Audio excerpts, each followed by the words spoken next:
बिस्मिल्लाहिर्रहमानिर्रहीम। अस्सलाम वालेकुम। नाइन्थ केमिस्ट्री के chapter number 1 fundamental of chemistry में आज जो हमारा टॉपिक है वो है मॉलिक्यूलर मास। ठीक है, नाम से शो हो रहा है मॉलिक्यूलर मास यानी किसी भी मॉलिक्यूल का मास। इसको डिस्कस करने से पहले हम डिस्कस कर लेते हैं एटॉमिक मास। एटॉमिक मास से भी नाम से शो हो रहा है कि किसी भी एटम का मास। हमने पहले भी प्रीवियस लेक्चर में भी डिस्कस किया था।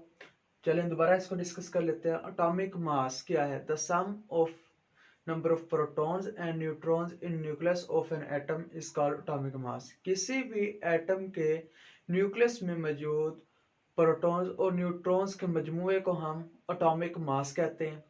ठीक है, इसको डिटेल के साथ हमने प्रीवियस लेक्चर में डिस्कस किया था। चले इधर भी इसकी एक दो एग्जांपल देख लेते हैं। जैसे कि हमारे पास एग्जांपल है कार्बन की। ठीक है, ये कार्बन का न्यूक्लियस है। इसके न्यूक्लियस में प्रोटॉन्स भी 6 है और न्यूट्रॉन्स भी 6 है। ठीक है, ये इसके शेल्स हैं।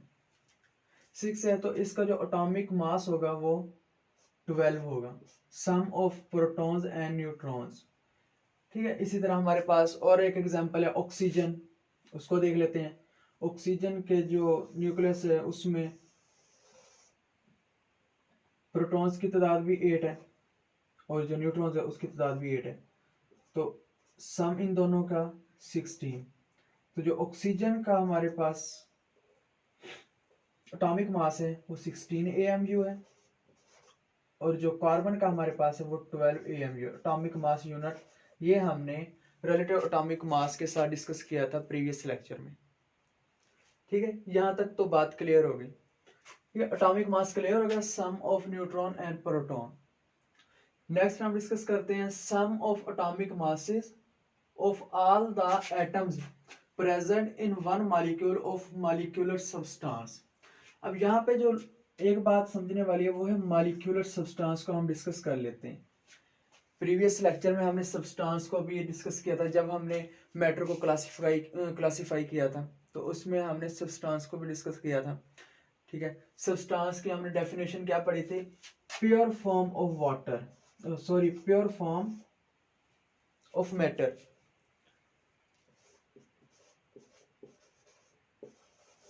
इसको हमने सब्सटेंस कहा था। और प्योर से क्या मुराद हमने लिया था? प्योर का मतलब क्या हमने लिया था कि जिसमें क्या हो, सेम टाइप ऑफ एटम्स मौजूद हो। ठीक है, सब्सटेंस की समझ आ गई कि सेम टाइप ऑफ एटम्स जो में मौजूद हो तो उसको हम प्योर कहते हैं। Pure form of matter is called substance. अब ये सब्सटेंस किस फॉर्म में हो? मॉलिक्यूलर, यानी कि मॉलिक्यूल की फॉर्म में होना चाहिए। सब्सटेंस मॉलिक्यूल की फॉर्म में। बेसिकली हमारे पास सब्सटेंस 3 तरह के होते हैं। ये एलिमेंट फॉर्म में भी होते हैं, मॉलिक्यूलर सब्सटेंस भी होते हैं और फार्मूला सब्सटेंस भी होते हैं। लेकिन हमने क्या डिस्कस करना है? मॉलिक्यूलर मास को डिस्कस करना है। तो मॉलिक्यूलर मास में हमने जो सब्सटेंस लेने हैं वो कौन से लेने हैं? मॉलिक्यूलर लेने हैं। यानी कि इसमें हम मॉलिक्यूलर सब्सटेंस में जो एटॉमिक मासेस होंगे उनको हमने एटॉमिक सब्सटेंसेस के रिलेटिव उनको डिस्कस करना है। ठीक है, एटॉमिक सब्सटेंसेस के रिलेटिव किस तरह से? जैसे कि देखें, एक हमारे पास स्पेस है, ये इसमें सपोज हमारे पास कार्बन है। एक तो क्या है, ये सब्सटेंस है क्योंकि इसमें प्योर फॉर्म ऑफ एटम्स मौजूद है। दूसरा क्या है, इसमें एक ही तरह के कंपाउंड्स मौजूद है। तो इस तरह से हमने क्या करना है? एटॉमिक सब्सटेंसेस को डिस्कस करना है। और एक और एग्जांपल देखें, इसमें यहाँ पे हमारे पास एक गिलास है और गिलास में हमारे पास क्या है? वाटर के मॉलिक्यूल्स मौजूद हैं। ठीक है, एक तो ये सब्सटेंस है। सब्सटेंस किस तरह से? देखें, इसमें क्या है जी? प्योर टाइप्स ऑफ एटम्स मौजूद हैं। जैसे कि कौन से हैं? सिर्फ वाटर मौजूद है इसमें, इसके अलावा और कोई सब्सटेंस मौजूद नहीं है। तो इस तरह से ये क्या है? एक सब्सटेंस है। सब्सटेंस प्योर फॉर्म को कहते हैं ना, तो इसमें क्या है? प्योर फॉर्म ऑफ वाटर मौजूद है। तो अब वाटर क्या है? ये मॉलिक्यूल की फॉर्म है, तो इसलिए हम इसको क्या कह सकते हैं कि ये क्या है? मॉलिक्यूलर सब्सटेंस है। ठीक है, समझ आ गई? अब हमने बात कहाँ छोड़ी थी? मॉलिक्यूलर सब्सटेंस पे। हम एग्जांपल ले लेते हैं इसी वाटर की, इसको एक्सप्लेन करते हैं।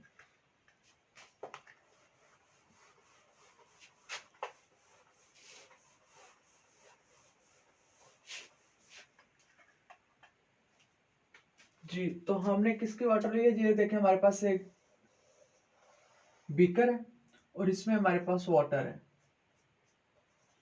H2O water. ठीक है, इसमें से क्या करना है, हमने वाटर का एक मॉलिक्यूल ले लेना है।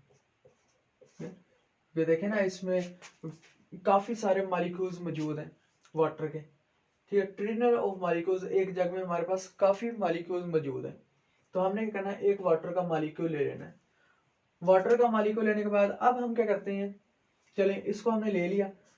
अब हम थोड़ा सा डेफिनेशन को देख लेंगे। डेफिनेशन हमें क्या कहती है?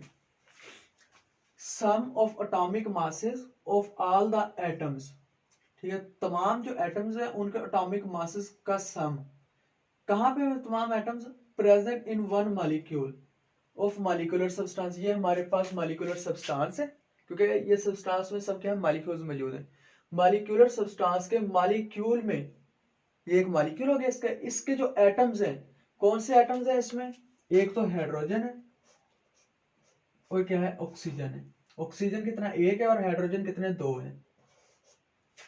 ठीक है, क्या है, इसके एटम्स के, तमाम एटम्स के एटॉमिक मासेस का मजमुआ। अब इसका एटॉमिक मास क्या होगा, हम देख लेते हैं। 2 हाइड्रोजन का एटॉमिक मास 1 होता है, प्लस ऑक्सीजन का एटॉमिक मास जो होता है वो 16 होता है। एटॉमिक मासेस का मजमुआ ये कितना हो जाएगा? 2 + 16 18 AMU। इसको एटॉमिक मासेस का मजमुआ, इसको हम मॉलिक्यूलर मास कहते हैं। ठीक है, दोबारा देखें, किसी भी मॉलिक्यूलर सब्सटेंस के मॉलिक्यूल्स में मौजूद एटम्स के एटॉमिक मासेस के मजमुए को हम मॉलिक्यूलर मास कहते हैं। ठीक है, देखें ना, मॉलिक्यूलर मास, हम क्या कर रहे हैं, किसी भी मॉलिक्यूल का, ये मॉलिक्यूल है एक, हम क्या कर रहे हैं, किसी भी मॉलिक्यूल का मास मालूम कर रहे हैं। अगर हम फार्मूला मास डिस्कस करें तो हम किसी भी फार्मूला यूनिट के मास को मालूम करेंगे। जैसे कि हमारे पास एक डिश है, इसमें हमारे पास NaCl, ये क्या है, एक फार्मूला यूनिट है। ठीक है, NaCl क्या है, एक फार्मूला है। और इसको हम डिस्कस करेंगे फार्मूला सब्सटेंस में, जो हमने 3 टाइम्स डिस्कस कर दिया। अब हम क्या करें, मॉलिक्यूलर सब्सटेंस में डिस्कस कर रहे हैं। तो जब हम इधर फार्मूला मास की बात करेंगे तो उसमें फिर हम फार्मूला सब्सटेंस को डिस्कस करेंगे। ठीक है, तो ये क्या है, एक मॉलिक्यूलर सब्सटेंस है। एक और एग्जांपल ले लेते हैं, जैसे कि हमारे पास है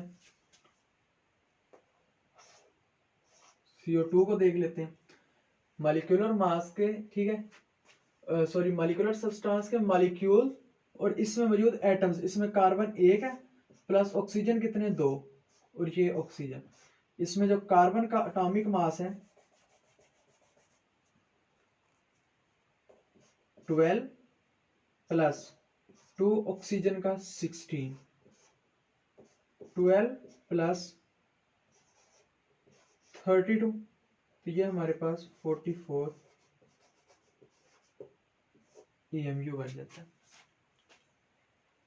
ठीक है, तो अगेन देखें, मॉलिक्यूलर मास की डेफिनेशन क्या है। मॉलिक्यूलर मास में हमने क्या करना है, किसी भी मॉलिक्यूल का मास मालूम करना है। ठीक है, किस बेस पे? उसके एटॉमिक मासेस के सम की बेस पे। एटॉमिक मासेस किसके? उस मॉलिक्यूल, किसका molecule? Molecular substance. Molecular substance के मॉलिक्यूल में मौजूद तमाम एटम्स, ऑल द एटम्स, तमाम एटम्स के एटॉमिक मासेस का मजमुआ, उसको हम क्या कहते हैं, उससे हम क्या करते हैं, मॉलिक्यूलर मास मालूम करते हैं, उसको मॉलिक्यूलर मास कहते हैं।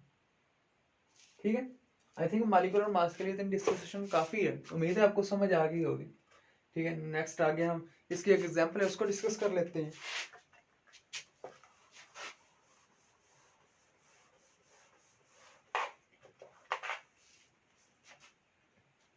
एग्जांपल हमारे पास है इसकी एक,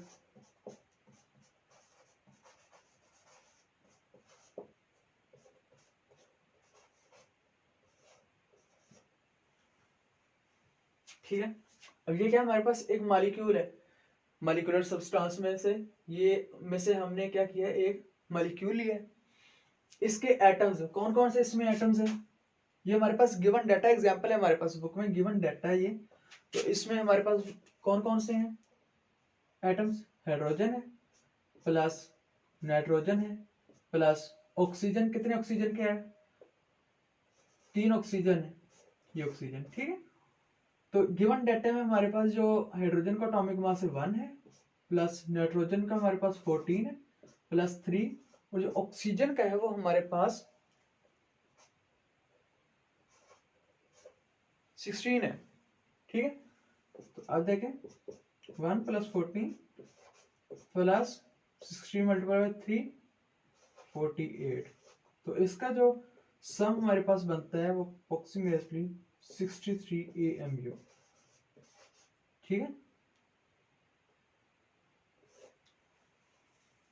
तो इस तरह से हम क्या कर सकते हैं, किसी भी मॉलिक्यूल के एटॉमिक मासेस के सम करके एटॉमिक मासेस को सम करके हम क्या कर सकते हैं, मॉलिक्यूलर मास डिफाइन कर सकते हैं, उसको हम क्या कर सकते हैं, मेजर कर सकते हैं, उसको हम काउंट कर सकते हैं, ठीक है। तो नेक्स्ट लेक्चर में हम इसका नेक्स्ट पार्ट डिस्कस करेंगे जो कि क्या है, फार्मूला मास है। इंशाल्लाह वो नेक्स्ट लेक्चर में डिस्कस करेंगे, और तब तक के लिए अल्लाह हाफिज़।